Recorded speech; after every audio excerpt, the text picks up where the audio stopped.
वालों, ये मेरा संकल्प है, शिव संकल्प।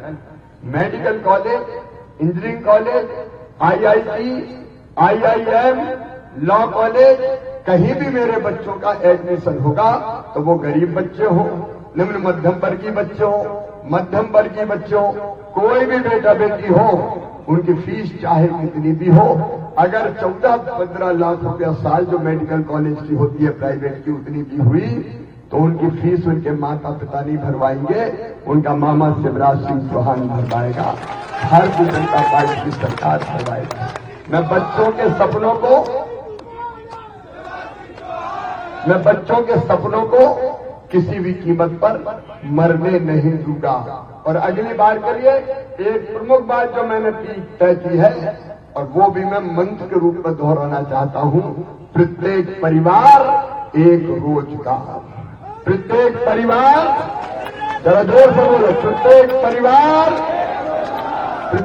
परिवार बेरोजगारी के दौर से निकाल के हर परिवार में एक रोजगार हम सुनिश्चित करेंगे ताकि परिवार की गाड़ी ठीक ढंग से चल सके और परिवार हंसी खुशी से रह सके। और मेरी लाडली बहनाओं, अभी तो मैंने लाडली बहना बनाया है, आगे नंबर है लखपति दीदी बनने का नंबर। मैं बहुत सोच समझ के कह रहा हूं, हर बहन की आमदनी कम से कम 10,000 रुपया महीना यानी साल में 1 लाख हो जाए, इसमें कसर नहीं छोड़ूंगा। लखपति दीदी बनाकर ही चैन की सांस लूंगा। मेरे लिए देवियां जीती जागती मेरी बहनें देवी की मूर्तियां हैं। कांग्रेस अलग बात करती, मुख्यमंत्री नीतीश कुमार असली टिप्पणियां करते, अमर्यादित बात उन्होंने की माताओं के बारे में, बहनों के बारे में, बेटियों के बारे में। नीतीश कुमार 1 मिनट भी कुर्सी पर रहने का हक नहीं है। ये देश मां, बहन और बेटी का अपमान कभी सहन नहीं कर सकता। एक द्रौपदी जी के अपमान पर महाभारत हो गया था और एक वंश का विनाश हो गया था। जिनने बहन और बेटियों का अपमान किया है उनको हिंदुस्तान की जनता किसी भी कीमत पर छोड़ेगी नहीं। लेकिन कांग्रेस बेशर्मी के साथ नीतीश कुमार जी के साथ खड़ी है। इस घटना की आलोचना तक नहीं की। मैडम सोनिया गांधी, मैं आपसे पूछना चाहता हूं, नीतीश कुमार ने जो विधानसभा में बयान दिया है, आपका क्या कहना उस बारे में? मैं कमलनाथ और दिग्विजय सिंह से तो क्या पूछूं, क्योंकि ये तो स्वयं ही बहनों का सम्मान करना नहीं जानते। हमारी एक बहन जो मंत्री थी, चुनाव लड़ रही थी, कमलनाथ जी उनको आइटम कह के पुकारते थे। शर्मानी चाहिए आपको। मैं मां, बहन और बेटी की पूजा करता हूं, कन्या भोज कराता हूं, तो कमलनाथ और दिग्विजय कहते हैं कि मुख्यमंत्री तो नाटक नौटंकी कर रहा है। अरे कन्याओं को भोज कराना नाटक नौटंकी है क्या? ये तुम्हारे लिए नाटक नौटंकी होगी, मेरे लिए नहीं है। देवेंद्र जी एक बात और जाके कह दें, जो लाडली बहना रह गई है, जिनका नाम नहीं आया, उन सबसे जाके कहते ना, इस चुनाव के बाद सरकार बनते ही सब बहनों के नाम लाडली बहना योजना में जोड़ दिए जाएंगे।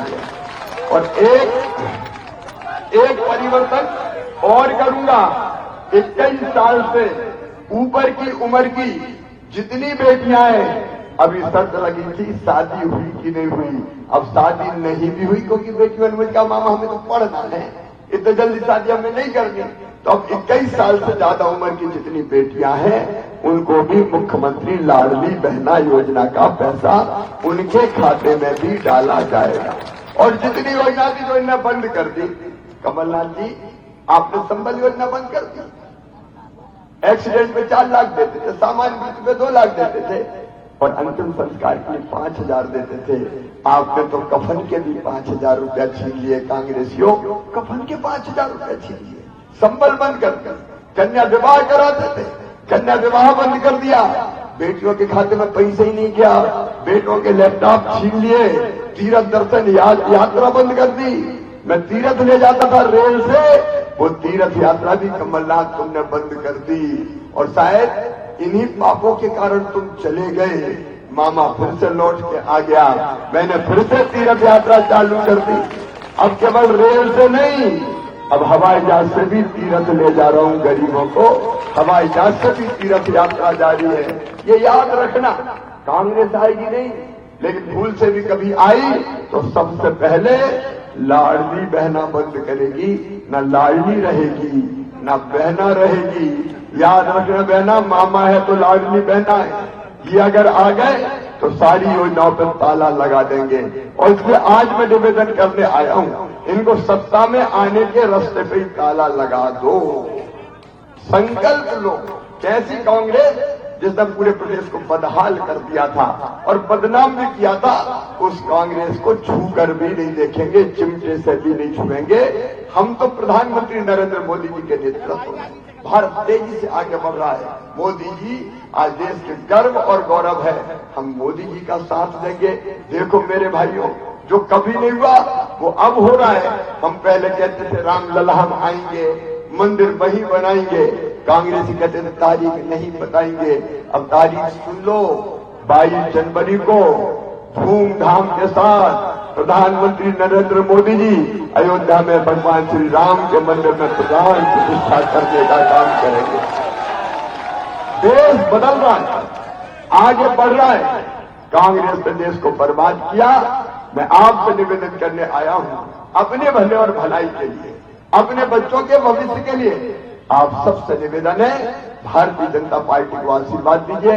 भाई देवेंद्र जी आपके जाने पहचाने चेहरे हैं, आप अच्छी तरह जानते हो। जैसे आप पानी भरने मटका खरीदते हो तो उसको भी ठोक बजा के देखते हो कि ठक ठक बोल रहा है कि नहीं बोल रहा।